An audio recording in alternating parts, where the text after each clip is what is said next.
Seigneur, ce matin, c'est une joie de nous approcher de toi ensemble. Nous sommes heureux d'être dans ta présence. Tu es le Dieu qui dit, le Dieu qui décrète les choses, et nous souhaitons t'écouter, Seigneur. Car ce que tu dis est vrai, ce que tu dis est vrai pour nos vies, ce que tu dis est vrai pour ce monde. Et Seigneur, nous souhaitons, Seigneur, nous t'écouter pour comprendre ce qu'il en est. Nous te demandons de parler à nos cœurs ce matin, mais plus de continuer à transformer nos vies, de travailler dans nos vies, des hommes et des femmes qui se sont mis à ta suite, Seigneur. Peut-être qu'ils connaissent des turpitudes dans ce monde, des difficultés, mais aussi, Seigneur, des persécutions. Mais même là, Seigneur, nous voulons nous souvenir que tu es le vrai Dieu, le Dieu qui agit avec puissance, le Dieu qui souhaite prendre soin de ton peuple, le Dieu qui témoigne à son peuple, à ton peuple, lui témoigne sa grâce. Ce matin, je te prie d'être présent dans cette église, de raviver en nous ta flamme, ta présence, Seigneur, car c'est un temps de rafraîchissement, un temps de joie dans ta présence. Donne-nous cette joie d'être avec toi, Seigneur, de pouvoir t'écouter nous parler, de pouvoir vivre ce moment ensemble dans ta présence, sachant que tu marches avec nous, tu es présent avec nous et que tu parles à nos cœurs. Nous te glorifions, Seigneur, ce matin. Amen. Nous allons donc dans 2 Rois, chapitre 6, des versets 8 d'abord à 18, et puis ensuite, je lirai en fin de prédication des versets 18 à 23. Alors, Pierre n'est plus là, je lui ai donné un PowerPoint ou un PDF. Ouais. S'il te plaît, Philippe. Voilà, donc se confier en Dieu. Et dans on va voir qu'on est à l'époque donc des rois, et plusieurs rois se succèdent. C'est une époque comme aujourd'hui qui est une époque en mouvement. Non, les choses n'ont pas changé. Hein. Une nation arrive, et puis elle disparaît. Dieu dit, et puis bon. Une autre nation la remplace. Mais il y a un peuple qui est au milieu, c'est le peuple d'Israël de l'Ancien Testament. Et souvent, il y a une autre nation qui est plus à l'ouest, c'est l'Égypte. Et quand une grande nation qui apparaît, elle veut venir affronter l'Égypte et l'autre grande nation, ben Israël de l'Ancien Testament, ils sont au milieu. Donc ils se prennent les retours des deux peuples, en fait, des deux puissances. Mais pourtant, le Seigneur les appelle à la confiance. Une succession de rois avec un schisme qui a eu lieu, et puis il y a le royaume du nord, donc Israël, et le royaume du sud, Juda. Au sud, les rois sont plutôt fidèles.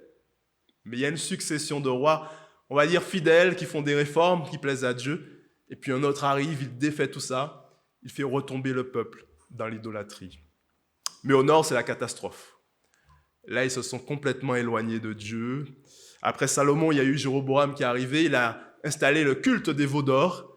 Et puis les autres rois qui suivent, ils se sont mis à la suite de Jéroboam. Et voilà, c'est l'idolâtrie. Du côté Juda, on essaye d'être fidèle. Du côté nord, on essaye de traiter les choses humainement par des alliances, des stratégies militaires. Et pourtant, ils sont désobéissants à Dieu et Dieu souhaite prendre soin de son peuple. On va le voir.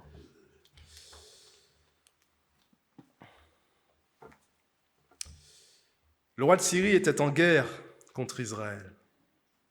Il tint conseil avec son état-major et décida: j'établirai mon campement à tel ou tel endroit.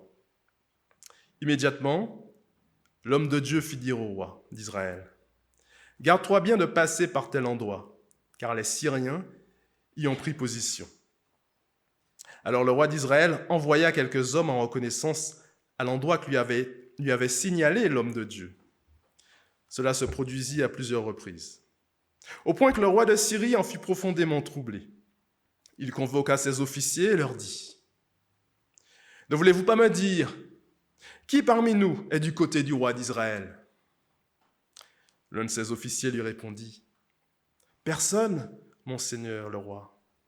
C'est Élisée, le prophète d'Israël, qui révèle à son roi jusqu'aux paroles que tu prononces dans ta chambre à coucher. Le roi dit: allez voir où il se trouve, pour que je puisse le faire saisir. On vint lui annoncer: il est à Dothan. Le roi y envoya une forte troupe de soldats avec des chevaux et des chars. Ils arrivèrent de nuit et cernèrent la localité. Le lendemain matin, le serviteur de l'homme de Dieu se leva de bonne heure et sortit. Il vit qu'une troupe entourait la cité avec des chevaux et des chars. Le serviteur dit à son maître, « Ah, mon Seigneur, qu'allons-nous faire ?» Élisée répondit, « N'aie pas peur, car ceux qui sont avec nous sont plus nombreux qu'eux. » Dans d'autres versions, ceux qui sont avec nous sont plus nombreux que ceux qui sont contre nous. Puis il pria, « Éternel, je t'en prie, ouvre-lui les yeux pour qu'il puisse voir. » L'Éternel ouvrit les yeux du serviteur, qui vit la montagne pleine de chevaux et de chars de feu autour d'Élysée. Ainsi la parole de Dieu. Je lirai la suite. Ensuite, est-ce que tu peux revenir au premier point, s'il te plaît? Merci Philippe. Donc voilà que c'est la guerre entre la Syrie, capitale Damas, l'Ancien Testament, et puis le royaume du Nord, Israël.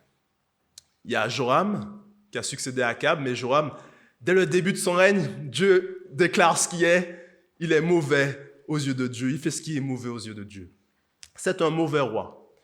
Un mauvais roi, pourquoi? Parce qu'il conduit son peuple dans l'idolâtrie. Il n'y a pas vraiment une guerre déclarée entre le royaume du Nord et le roi de Syrie, le royaume de Syrie. Mais c'est plutôt le royaume de Syrie, le roi de Syrie, Aram plutôt envoie des pièges. Ils arrivent, ils frappent et puis ils repartent. Ils les embêtent un peu. Aram, nous est-il dit, il fait des stratégies. Il appelle ses conseillers et il planifie. Je vais placer tel homme, telle troupe, là, à tel endroit. Mais ça échoue. Il fait des stratégies humaines. Il appelle ses conseillers, il prend conseil. Mais voilà que ça échoue. De l'autre côté, il y a un homme, plutôt un prophète, qui est le prophète de Dieu.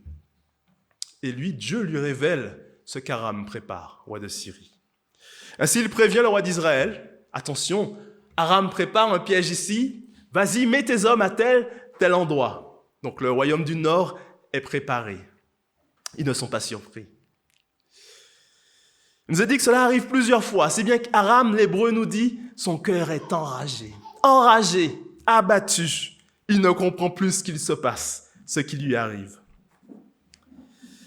De l'autre côté, voilà que Élisée prévient à chaque fois, garde-toi de passer ici, ou fortifie cet endroit, car Aram va y envoyer ses troupes. On est un peu de ce monde de l'Ancien Testament où, je l'ai dit, on est un peuple désobéissant. Et ce qui est intéressant à voir, c'est que malgré cela, Dieu prend soin de son peuple. Et ça, c'est étonnant. Dieu prend soin de son peuple par un prophète, Élisée. Il prend soin de son peuple dans les grandes choses, mais aussi dans les petites. Élisée va accomplir plusieurs miracles sous le règne de Joram, roi d'Israël, roi du nord d'Israël. Plusieurs miracles où Élisée d'abord débute son ministère et le nord d'Israël va remporter une forte victoire contre les Moabites. Ensuite, c'est Élisée encore qui va, alors qu'une femme de son peuple, une femme juive, israélite plutôt, doit de l'argent à ses créanciers qui veulent prendre ses enfants, il va accomplir un miracle avec de l'huile qui ne va pas tarir. Elle va vendre cette huile et pouvoir racheter sa dette. Ensuite, Élisée aussi est celui qui, alors que d'autres prophètes allaient couper du bois et qu'ils perdent la hache dans l'eau, avec un morceau de bois, il va faire remonter un morceau de métal. Donc Dieu prend soin dans les grandes batailles de son peuple, mais aussi dans les petites choses. C'est Élisée encore, alors qu'une femme était stérile de son peuple, va prier pour elle, elle va devenir enceinte. Et lorsque cet enfant va mourir, il va le ramener à la vie. Dieu prend soin de son peuple. Et encore aujourd'hui, Dieu n'a pas changé. Il souhaite prendre soin de ceux qui lui appartiennent, qui s'approchent de lui. Mais on a deux voies qui se présentent à nous ici. Et c'est ça qui est intéressant. Il y a une voie toute humaine. Et c'est la voie qui se présente aussi à nous dans cette société. Va, faire comme tu veux, sois indépendant de Dieu, peut-être comme Adam et Ève dans le jardin d'Éden, comme nous le parle en la Genèse. Agis, mène ta vie sans Dieu, fais comme tu veux. Une voix qui pousse à la reconnaissance du monde, de plus en plus. Une voix qui nous pousse à produire toujours plus. Une voix qui nous pousse à toujours plus d'activités. Une voix qui nous pousse toujours plus à rechercher la reconnaissance des autres. Une voix qui nous pousse finalement à nous éloigner de Dieu de plus en plus. Une activité sans cesse, sans jamais s'arrêter pour écouter Dieu. Une voix qui nous pousse au burn-out, à l'épuisement spirituel, épuisement physique. Et de l'autre côté, il y a une autre voix, celle de Dieu, qui nous invite à nous arrêter, comme ce matin. Nous arrêter et nous attendre à Dieu. Rechercher sa présence. Rechercher la face de Dieu, sa présence, sa voix qui nous appelle à lui. Un Dieu qui veut notre bien. Un Dieu qui nous rappelle que notre valeur est en lui. Un Dieu qui nous rappelle que nous sommes aimés de lui. Deux voix qui s'opposent à nous et chaque matin, nous avons un choix à faire. Comment débutes-tu ta journée? Débutes-tu ta journée en écoutant la voix de Dieu, le recherchant dans sa parole? Ou plutôt, c'est l'activité tout de suite. Je vais faire, je vais produire. Je me mets en route sans que Dieu ne me précède. Et je pense que je vais y arriver. Comment débutes-tu tes journées? Comment conduis-tu tes journées? Deux voies se présentent. Je pourrais dire la voie, mais aussi la voie de chemin. Quel chemin vas-tu suivre? Ça peut être bateau, mais c'est essentiel. Nous ne sommes pas là simplement pour venir écouter, mais on se rappelle qu'il y a un Dieu qui parle, un Dieu qui agit. Mais la question, c'est est-ce que je l'écoute? Est-ce que je prends mes décisions avec lui? Comment je mène ma vie? Si Dieu me dit que certaines choses ne vont pas dans mon comportement, dans la vie que je mène, est-ce que je l'écoute, je m'arrête, j'essaye de conformer ma vie à ce qu'il me dit, ou bien je dis non, c'est pas grave, je continue comme moi je veux, comme moi ce que je veux faire, comme moi ce que je pense être bien. Deux voies, deux chemins, il y a un choix à faire. Le prophète Élisée donc prévient le roi d'Israël à chaque fois. Et Élisée est aussi un modèle pour nous. Certes, il est prophète, nous ne sommes pas prophètes, mais c'est un modèle quand même d'homme qui recherche Dieu. Un homme qui n'a pas recherché la gloire, il était le serviteur d'Élie, qui était un plus grand prophète que lui, mais simplement, il s'est mis à la suite de Dieu dans l'humilité. Élie est arrivé, et puis il a posé son manteau sur Élisée, qui s'est mis à sa suite.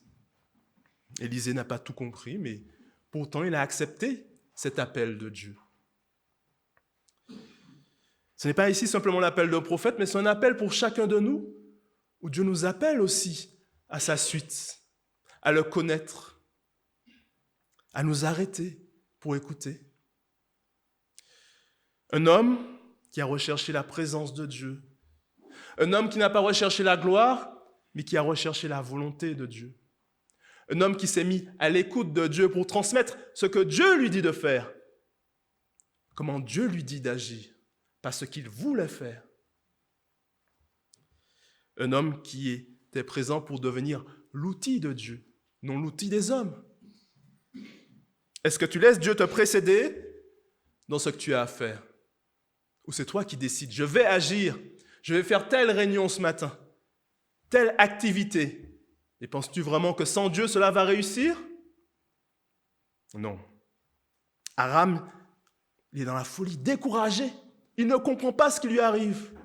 Oui, il veut faire les choses sans Dieu. Vous savez, on peut même vouloir faire les choses de Dieu, mais sans Dieu. On veut faire des choses pour Dieu, mais on laisse Dieu de côté. Ça arrive aussi dans l'Église. Dans le livre du prophète Ésaïe, le prophète rappelle à son peuple qu'il s'agite beaucoup. Ils essayent de fortifier les murailles contre les ennemis. Ils construisent des bassins, des bassines pour faire des réservoirs d'eau, pour prévoir les guerres. Et le prophète leur rappelle, mais ok, Mais est-ce qu'au moins vous avez recherché celui qui a prévu cela bien avant? Est-ce que vous avez consulté l'Éternel Dieu? Est-ce que vous lui avez demandé son avis?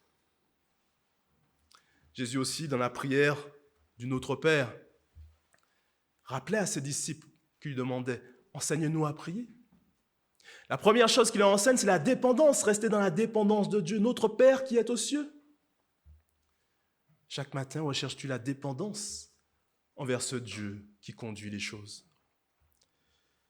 Un Dieu qui sait ce qui est bon pour nous. Notre Père qui est aux cieux, Dieu est notre Père. Que ton nom soit glorifié, que ton règne vienne, que ta volonté se fasse sur la terre comme au ciel. Et dans ma vie aussi, cette volonté est appelée à se faire. Et Jésus le rappelait aussi ensuite, il prend soin de nous, de nos besoins quotidiens. Donne-nous aujourd'hui notre pain quotidien, pardonne-nous nos offenses, et il finira, délivre-nous aussi du mal. Un Dieu qui souhaite prendre soin de son peuple. Dieu souhaite prendre soin de nous, mais est-ce que nous avons envie que Dieu prenne soin de nous? Est-ce que nous arrêtons pour l'écouter, être attentifs à ce qu'il dit? Deux voies, deux chemins se présentent à nous. Donc Aram va poursuivre, lui, dans ses stratégies toutes humaines. Tu mets le deuxième point, Pierre, s'il te plaît. Aram poursuit dans ses stratégies toutes humaines, il va planifier. Ça ne réussit pas, il est enragé, nous dit l'Hébreu.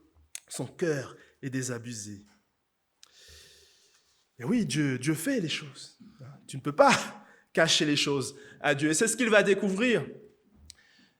Il continue à planifier, il cherche maintenant un ennemi parmi ses conseillers. Il y a quelqu'un de vous qui me trahit, qui répète les choses au roi d'Israël. Et on lui dit non, non.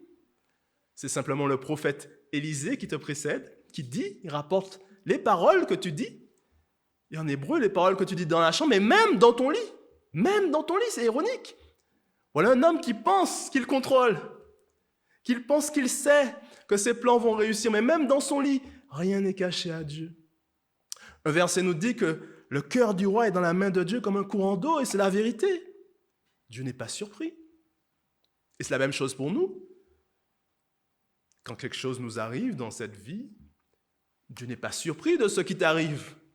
Dieu ne découvre pas un matin, il se lève, « Ah oui, ma sœur, mon frère, mon enfant, il a quelque chose. » Non. Dieu sait ce dont tu as besoin, mais il souhaite aussi prendre soin de toi.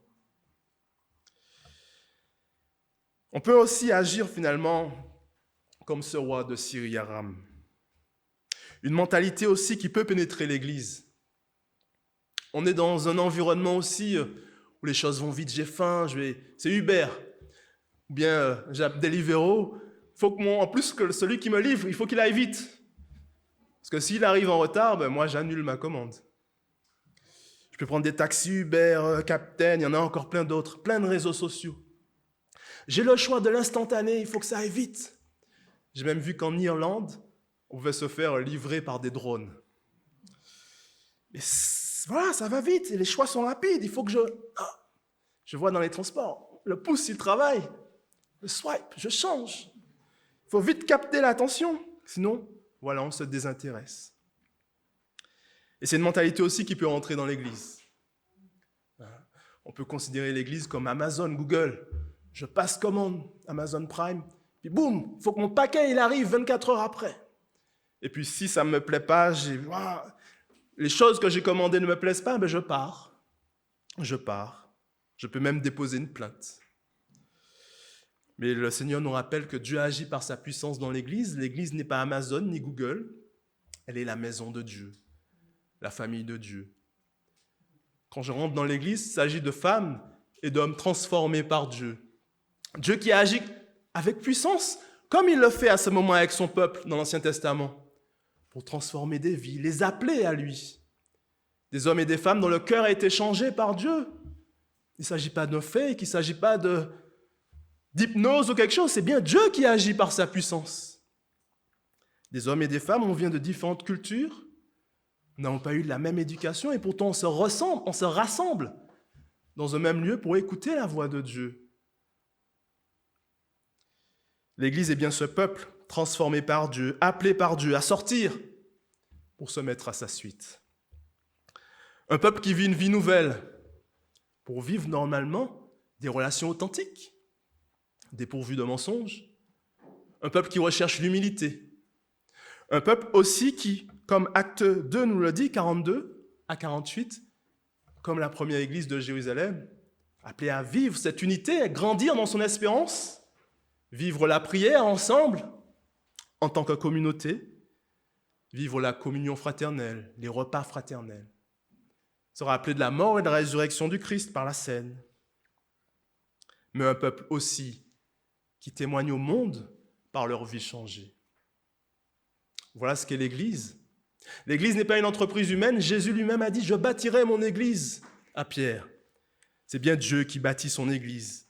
C'est bien Dieu qui nous appelle à faire partie de son Église. C'est bien Dieu qui agit avec puissance encore dans son Église. La puissance de Dieu, on le voit dans l'Ancien Testament, mais là encore, Dieu agit dans ce monde par les églises qui sont fondées, des hommes et des femmes qui constituent cette Église, un corps dont Christ est la tête.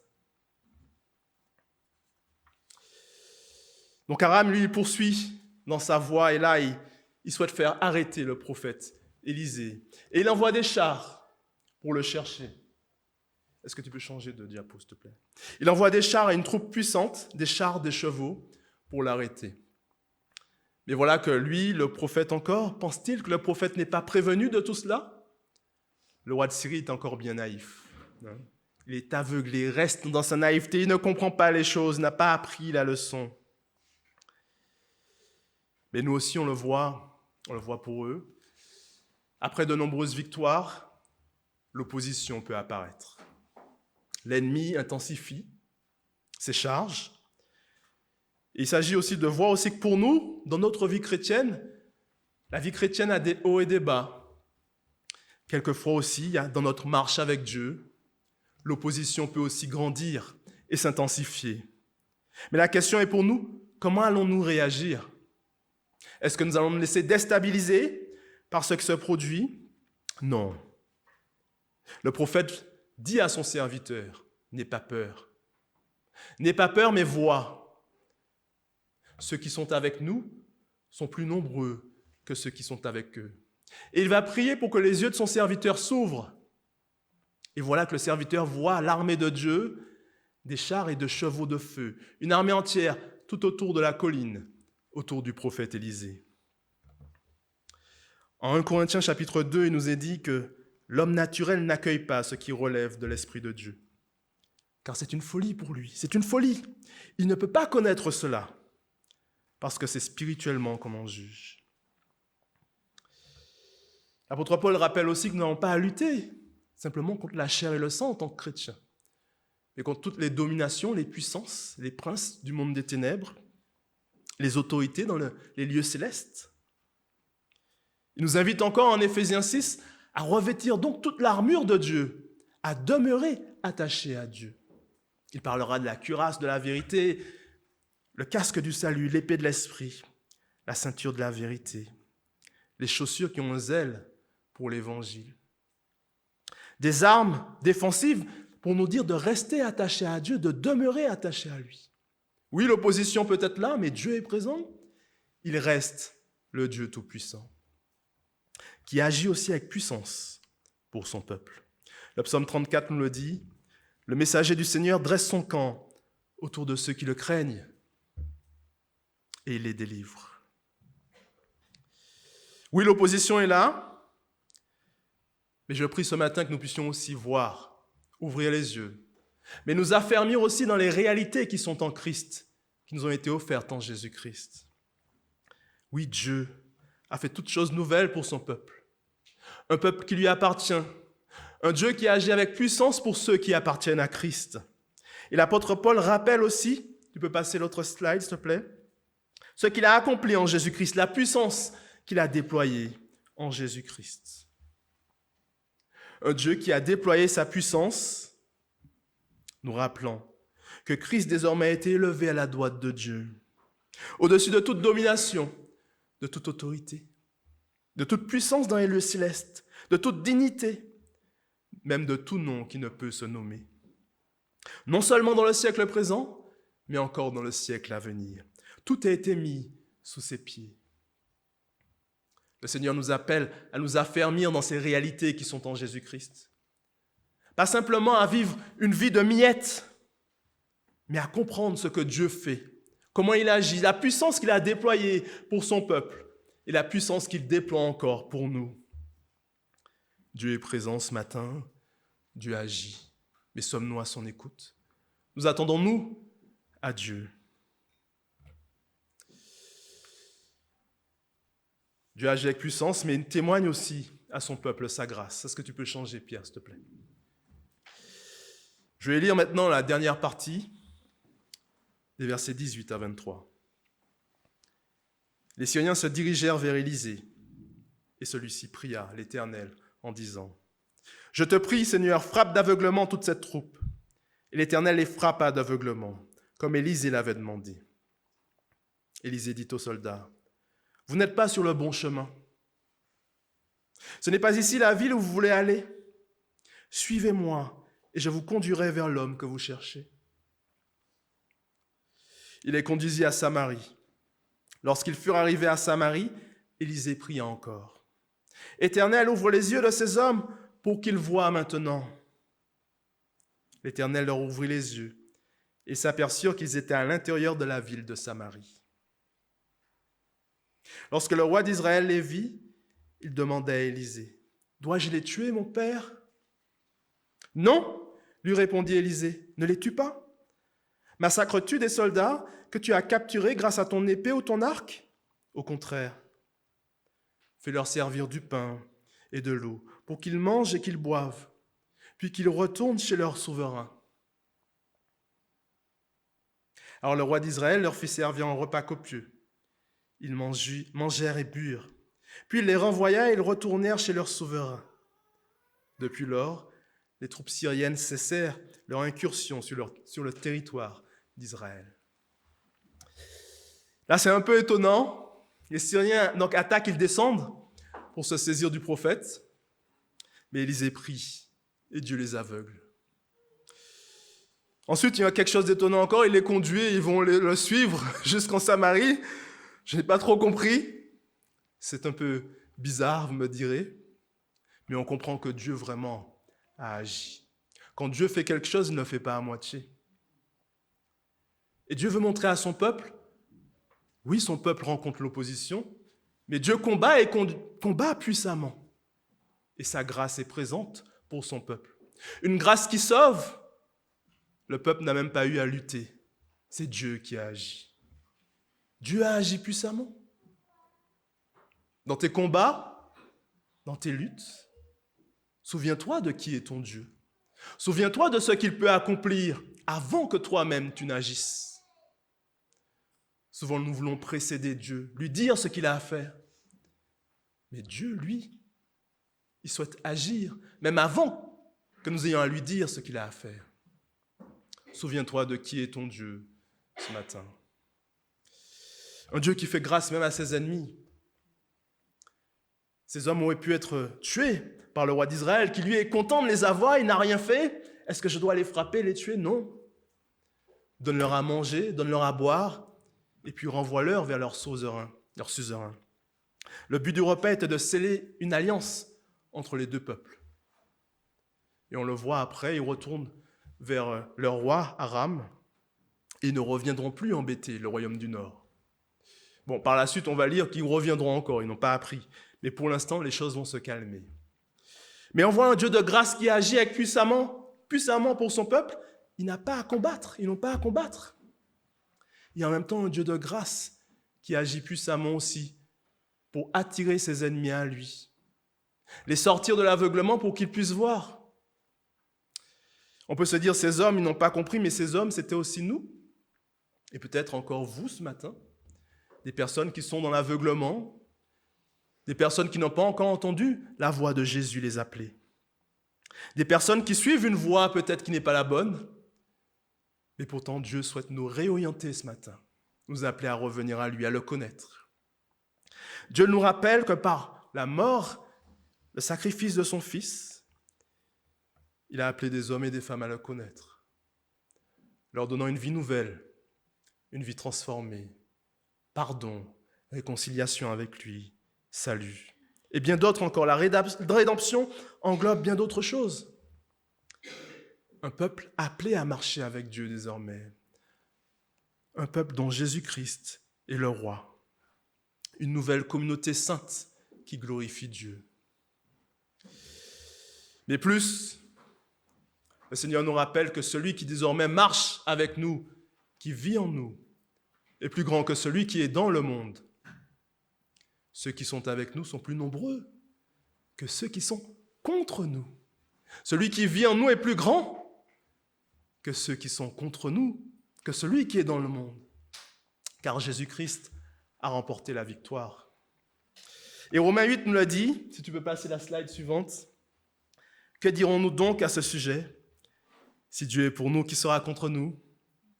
Lui qui n'a pas épargné son propre Fils, mais qui l'a livré pour nous tous. Comment ne nous donnera-t-il pas aussi tout avec lui, par grâce? Qui accusera ceux que Dieu a choisis? C'est Dieu qui justifie.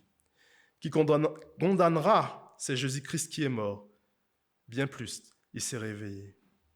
Il est à la droite de Dieu et il intercède pour nous. Voilà ce que Dieu a fait. Ce matin, ma prière est que nous puissions nous affermir dans les réalités que Dieu nous révèle de lui. On a vu qu'il souhaite prendre soin de nous. Les hommes font des plans, ils agissent, mais toi, agis différemment. Prends confiance en Dieu, n'aie pas peur. Confie-toi en lui. Débute ta journée avec lui. Sois à son écoute.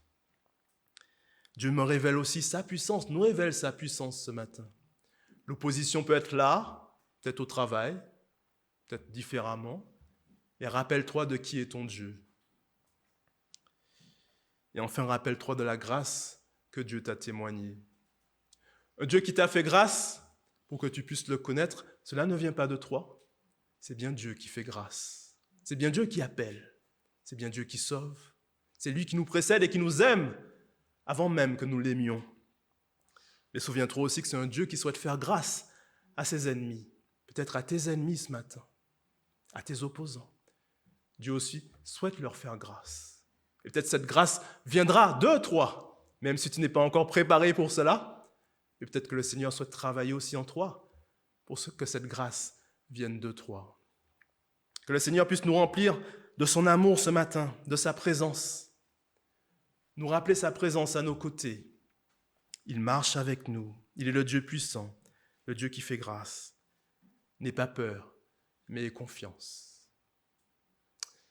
Que le Seigneur puisse nous bénir ce matin. Amen. Je vais prier pour terminer.